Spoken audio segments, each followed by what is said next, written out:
Hi guys, so I feel like I'm one in a small group of people holding Nigel Farage to account at the moment. When he's interviewed about Brexit, he's generally let off the hook. People ask him about how it's going, and he gets away by blaming Boris Johnson and the Tories for not delivering a real Brexit. Or he dismisses the consequences as minor issues that are irrelevant because Britain got its freedom back.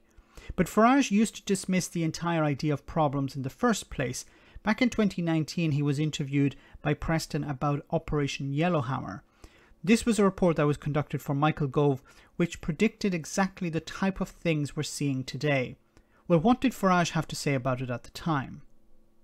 Has put out what it describes as its reasonable worst-case assumptions. Food's running out, medicine's running out, chaos for British people living on the continent. Why on earth would anybody vote for that? I've never seen such utter tosh in my entire life. Unlike these civil servants sitting in Whitehall, I spent 20 years in international trade, buying and selling goods and shipping them all over the world. And the idea, given there are over 100 ports, active ports, in the United Kingdom, that even if there was a problem at Dover, there'd be food shortages, is complete and utter rubbish. It's Project Fear, Mark II. It should be utterly, completely, totally disregarded.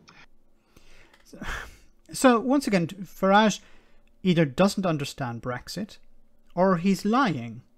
Like the idea that, well, if there are problems at Dover, we can just use the other ports instead. Well, by becoming a third country, you create problems not just at Dover, but at all ports. Now, remember that Nigel Farage wanted a harder Brexit.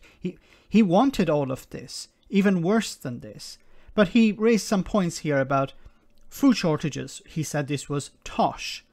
Well, this is from The Guardian a few days ago. It says, food, beer, toys, medical kits. Why is Britain running out of everything? Of course, because of the lack of heavy goods vehicle drivers. Even medicines, we're going on to the medicines. Flu jabs in England and Wales delayed due to heavy goods vehicle driver shortage. Of course, a consequence of the ending of freedom of movement, the consequence of Brexit. Remember, Nigel Farage wanted a harder Brexit than this. And then, this is from the beginning of the year, Brexit leaves Spain's Costa Brits facing dilemmas.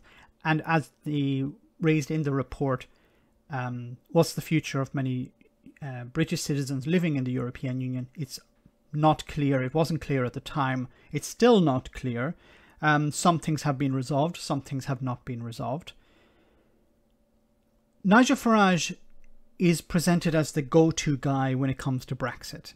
He's interviewed on GB News. He's been now given a position on GB News. When he's on talk radio, he's interviewed about Brexit, and he's never challenged.